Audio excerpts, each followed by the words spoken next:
Om Namo Bhagavate Vasudevaya. Om Namo Bhagavate Vasudevaya. Om Namo Bhagavate Vasudevaya. Welcome to today's reading from the Sri Damodar Janani, Lord Damodar's mother, by His Holiness Shivram Swami. We are reading from the introduction at the moment. Mukam Karoti Vachalam Pangum Langhete Girim Yat Kripatam Ham Vande Shri Gurum Dinatarinam Paramananda Madhavam Shri Chaitanya Ishwaram Hari Om Tat Sat. Through his pastimes, Krishna repeatedly revealed his awesome potencies, Aishwarya Shakti, but the Vrajvasis like Mother Yashoda were so overwhelmed by love for him that they could not entertain the idea of his godhead. Instead, they thought that it was God who repeatedly saved Krishna from danger. And so, with their undiluted piety, they continued to pass his tests of love and set the bar of loving devotion for all devotees for all time. Having thus tilled the fertile soil of the Vrajavasi spontaneous love, Krishna then sowed that soil with many seeds of exceptional pastimes. Day after day, those seeds sprouted into graceful creepers that embraced the numb Tamala sapling of Gokul and quickly flowered to fill the village with the enchanting fragrance of their sweetness. Parikshit Maharaj had heard of these nectar-saturated sports of Krishna from his mother Uttara and from his grandfathers the Pandavas, and he knew well that hearing these pastimes was especially conducive for awakening attachment, ecstasy, and finally love. Shukadev Goswami goes on to say, Gayanti Adyapi Kavayo Yalloka Smalapaham. Krishna's childhood pastimes are so magnanimous and so great that simply chanting about them vanquishes the contamination of the material world. Following these introductory demon-killing pastimes, Krishna became eager to shower his associates with his love, as well as to attract conditioned souls to him. At Balram's urging, the Lord abandoned his pastime of laying in a cot and rising to his hands and knees, he began to crawl here and there. Full of divine energy, the two brothers rambled around the courtyard of Nanda's palace, crawling through mud and cow dung to the accompaniment of their tinkling anklets and the gopis' laughter. Although Balaram was a year older than Krishna, they played, ate, and slept together, and on the occasions that they agreed to wear clothes, they were similarly dressed, although Balaram would only dress in clothes that bore the color of his brother's complexion. As fearless as lions, the two brothers followed the example of young cows and drank milk directly from the udders of the palace cows. And when the cows' calves tried to assert their own rights, the boys tugged their tails, resulting in their being dragged through the courtyard. In this way, Krishna and Balram amused not only themselves, but the residents of Praja. As a result, their antics became the talk of the village and the subject of songs composed by the elder gopis. When Krishna finally learned to walk, he extended his playground beyond the palace walls to all of Gokula, his entourage from Balaram to the village children, and his play from innocent games to childish mischief, and he became famous as Makhanchor, the butter thief, because he daily raided the storehouse of the cowherd women with his friends and gorged on the gopis' butter, yogurt, and milk products.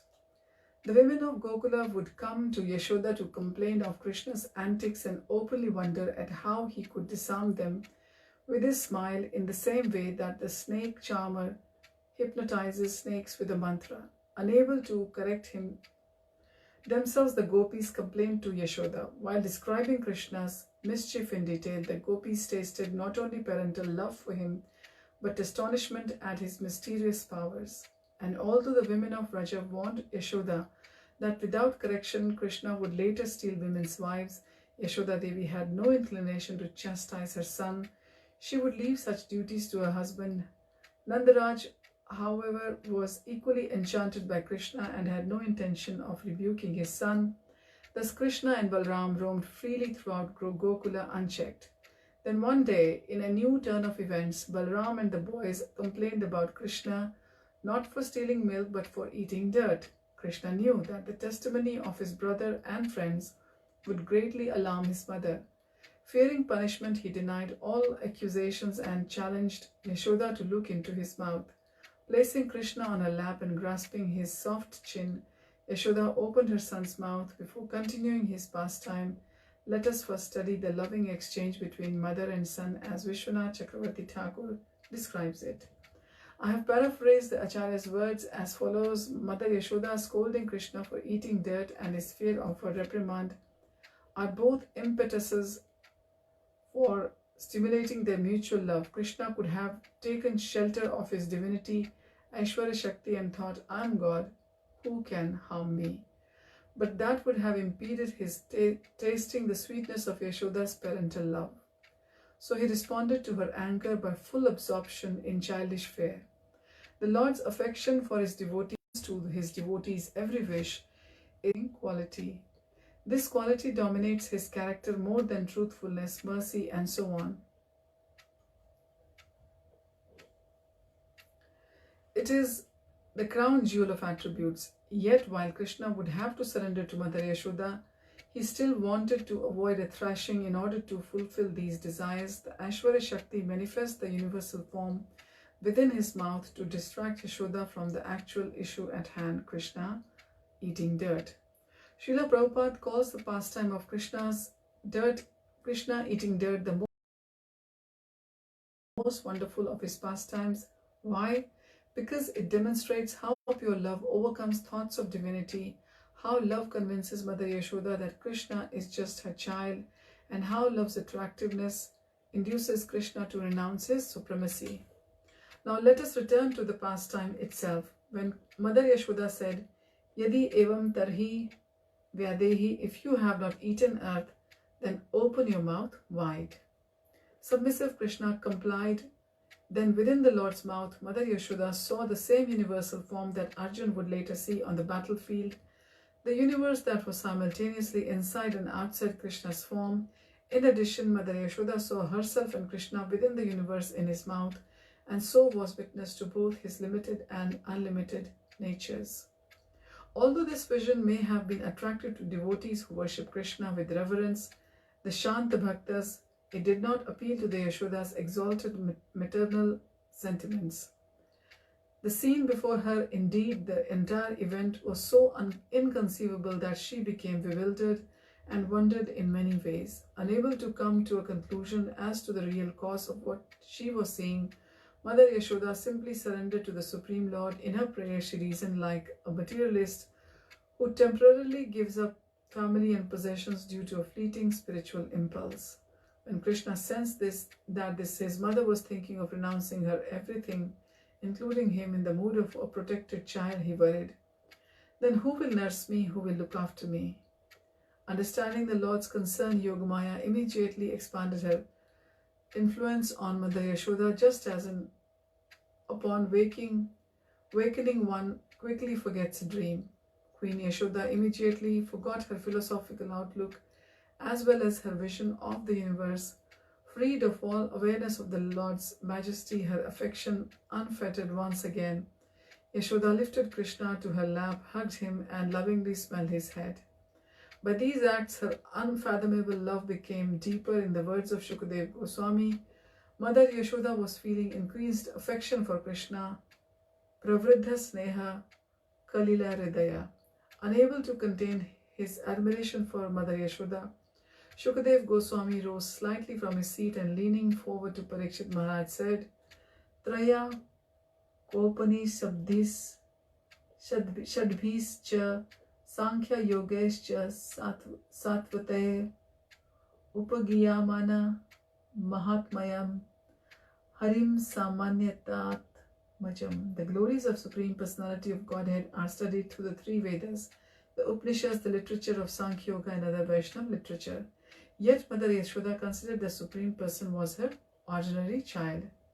The verse, which is Paribhasha Sutra or regulatory verse for Krishna's 10th canto pastime, shows the extraordinary spiritual status of Mother Yashoda and of the Vrajvasis.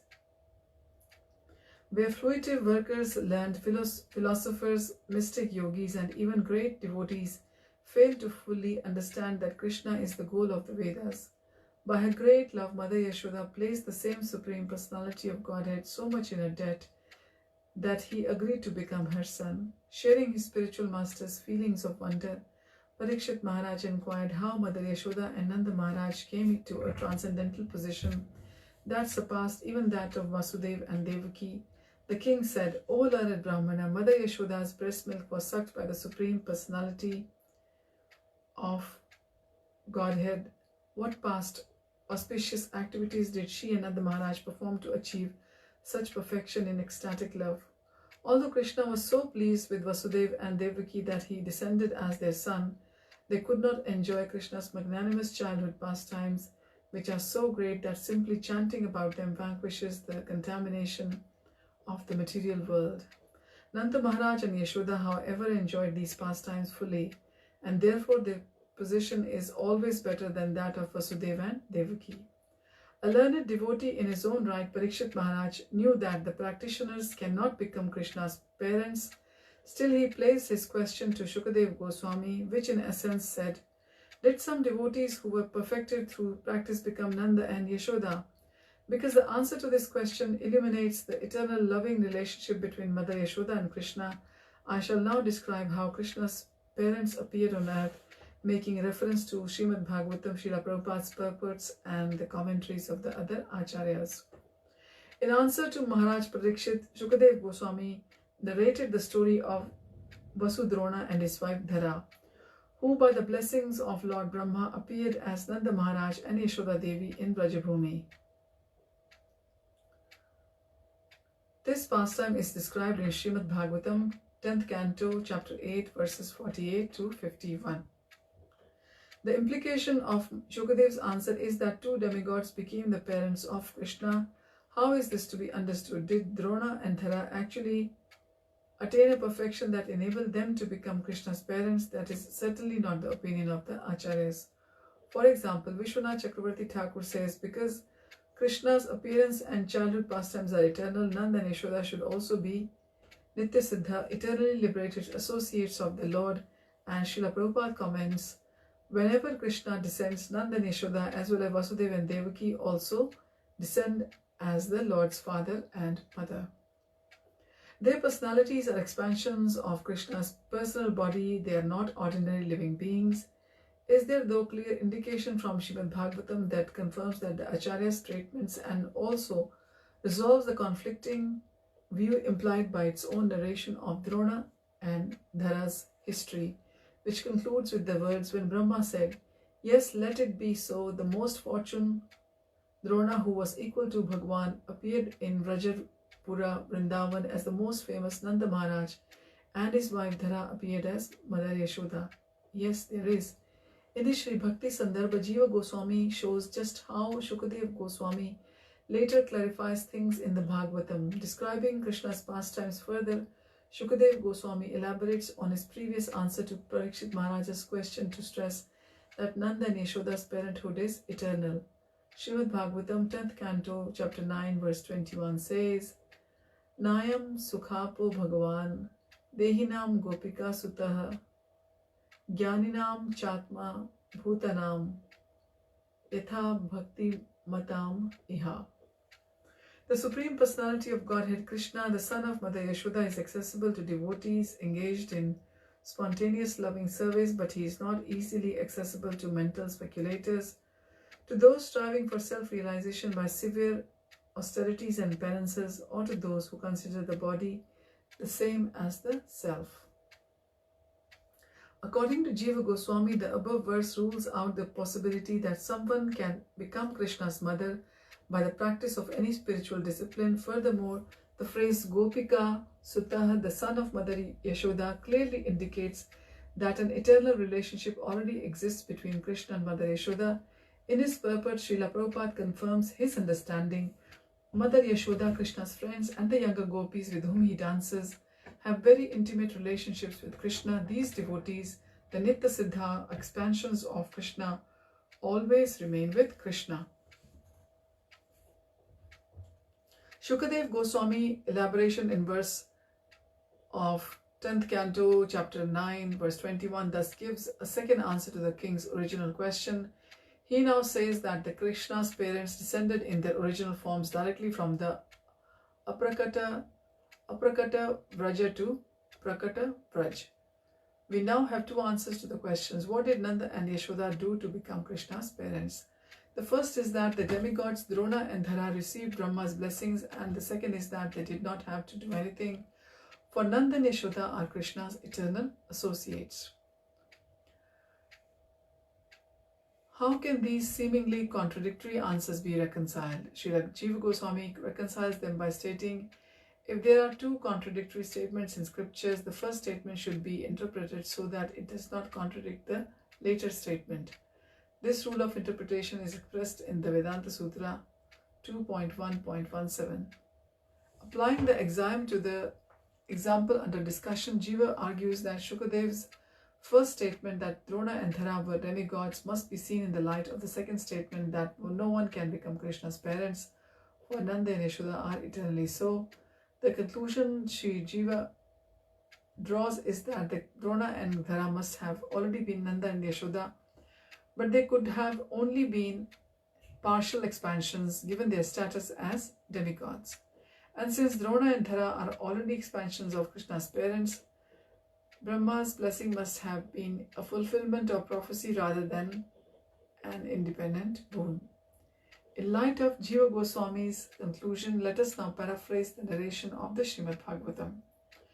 Once the partial expansions of Nanda and Yashoda, who are Krishna's eternal parents, appeared in Swarga as the demigods, Drona and Dhara. Drona was one of the 8 Vasus, and as a great devotee of Lord Vishnu, Drona and Dhara went to Mount Mandara and implored the Lord Brahma to give them the Supreme Lord as their son. Lord Brahma smiled and assured them that their desire would be fulfilled. When the time came, Krishna's Prakat Leela on earth, the Prakat Leela on earth, Drona and Dhara appeared in Gokul in accordance with their previous desire. However, Krishna's eternal parents Nanda Maharaj and Mother Yashoda, who were the original counterholes of Drona and Dhara, had also appeared in Prakata Vraja as they always do upon Krishna's descent. Thus Drona entered the body of Nanda Maharaj and Dhara entered the body of Yashoda Devi. In this way, when Krishna was finally born, Drona and Dhara were able to share the bliss of being his parents.